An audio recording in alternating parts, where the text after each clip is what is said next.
Existem três perguntas que trazem muita inquietação ao coração humano. Três perguntas que muitas pessoas já têm tentado responder ao longo de suas vidas. Quem sabe você também já não teve essas mesmas dúvidas, já não buscou essas mesmas respostas. A primeira pergunta que traz inquietação ao ser humano é: quem eu sou? A segunda pergunta é: de onde eu vim? E a terceira: para onde eu vou?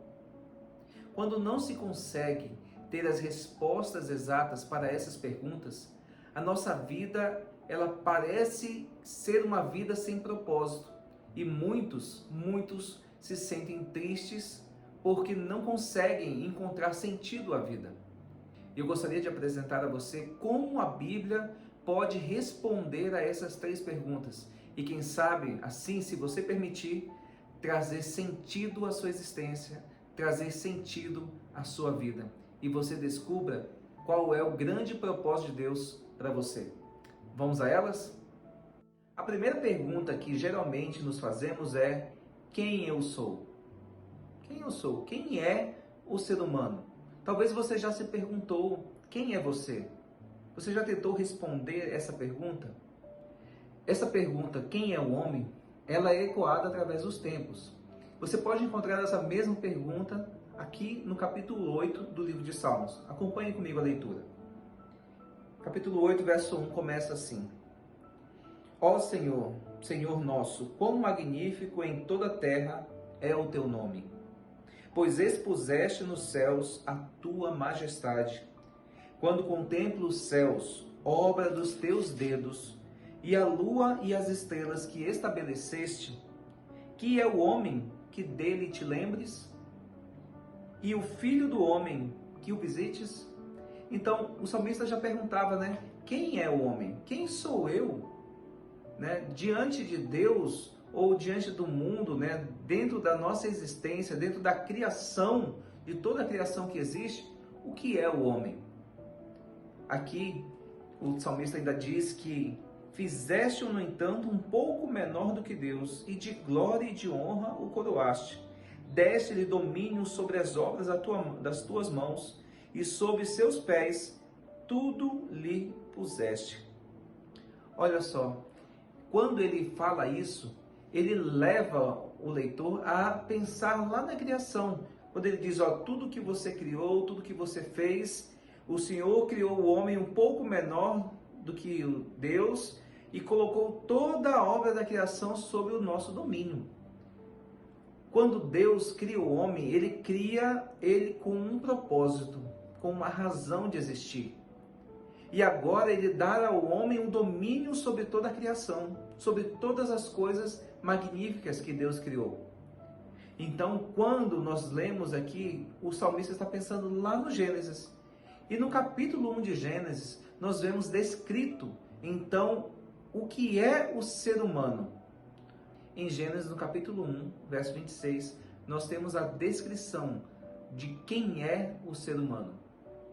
Ele diz assim, olha: Deus disse, façamos os seres humanos à nossa imagem, de forma que reflitam a nossa natureza, para que sejam responsáveis pelos peixes no mar, pelos pássaros do ar, pelo gado e, claro, por toda a terra, por todo animal que se move na terra. E Deus criou os seres humanos, criou-os à semelhança de Deus, refletindo a natureza de Deus. Ele os criou, homem e mulher os criou. Olha só então a descrição de quem é o homem. O homem, ele é um ser criado por Deus. Quando buscamos a resposta sobre o que é o homem, quem é o homem, essa resposta nos traz também a resposta a uma outra pergunta, que é a de onde viemos. Quando nós olhamos aqui, a resposta de quem é o ser humano está diretamente ligada à sua origem. A origem do homem diz muito quem ele é. A Bíblia diz que nós fomos criados à imagem e semelhança de Deus. É claro que muito tem sido discutido o que significa essa imagem e semelhança de Deus. Mas eu gostaria de falar aqui alguns aspectos que a gente pode levar em consideração sobre o que é ser criado à imagem e semelhança de Deus. A gente pode entender alguns aspectos, por exemplo, aspectos físicos, né? A Bíblia apresenta o ser humano como podendo andar, falar, gesticular, e apresenta Deus também fazendo a mesma coisa. É claro que nós não podemos afirmar que Deus possui a mesma forma física que nós temos, mas ela faz muitas alusões à mão de Deus, ao rosto de Deus, aos lábios de Deus, aos ouvidos de Deus.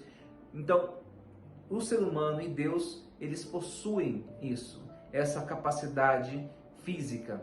Mas também, outro aspecto é a capacidade mental, no qual Deus nos criou com a capacidade de criar, de raciocinar, de pensar, de fazer escolhas pautadas de maneira consciente. E aí entra um outro aspecto que é a moral, que é o poder, que é a capacidade de escolher conscientemente acerca de algo e ser responsável por essas escolhas, coisas que os animais e outros seres da criação não conseguem fazer. Muitos agem por instintos, até às vezes fazendo coisas que nós julgamos moralmente corretas, muitos realizam apenas por instinto. Mas o ser humano não. O ser humano, ele foi criado com essa capacidade moral de escolher, mas também foi criado com uma capacidade emocional, que é algo que Deus também demonstra, um sentimento, o amor, e isso também o ser humano pode demonstrar porque Deus nos criou assim, nos fez seres também emocionais.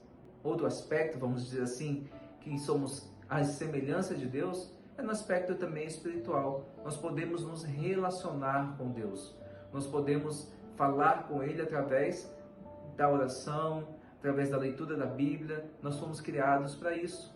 O ser humano, ele foi criado para ser dependente de Deus. Deus jamais criou o ser humano para agir independentemente dele.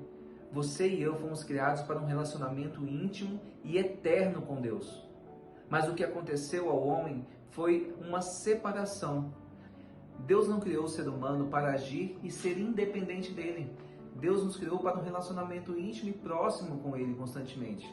Contudo, devido à entrada do pecado no mundo, o homem se tornou pecador e passou a agir de maneira alheia a Deus, de maneira separada de Deus. Olha só o que diz no Gênesis, no capítulo 6, verso 5. Viu o Senhor que a maldade do homem se havia multiplicado na terra e que era continuamente mau todo o desígnio do seu coração.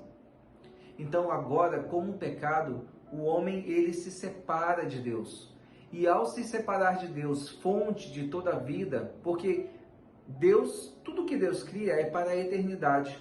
E agora, quando o homem se separa de Deus, o homem passa a experimentar a morte. Então, com isso, veio junto uma série de outros problemas, de outras frustrações, não somente físicas, mas mentais e emocionais ao ser humano. Por isso, ao buscarmos a resposta sobre o que é o homem, nós encontramos que o homem é a imagem e semelhança de Deus. Pelo menos era o plano original de Deus. Mas que essa imagem e semelhança, Deus deseja, através de Jesus Cristo, através do que Cristo fez por mim e por você na cruz, Deus deseja restaurar essa imagem.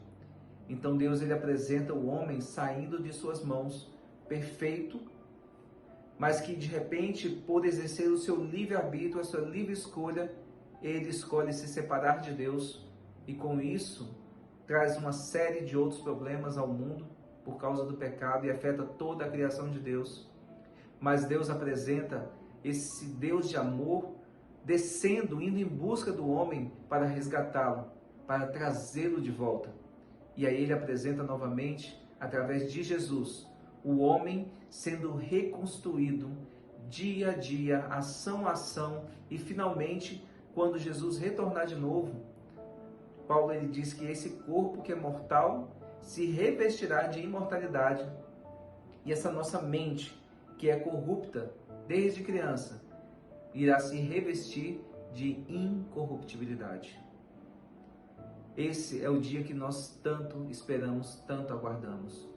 Até lá você entenda que você é um filho e uma filha de Deus, que Deus ama você com um amor eterno e que a sua bondade a cada dia o atrai até Ele. Busque conhecer esse Deus, busque se relacionar com Ele e você com certeza irá encontrar a resposta para essa pergunta: quem eu sou?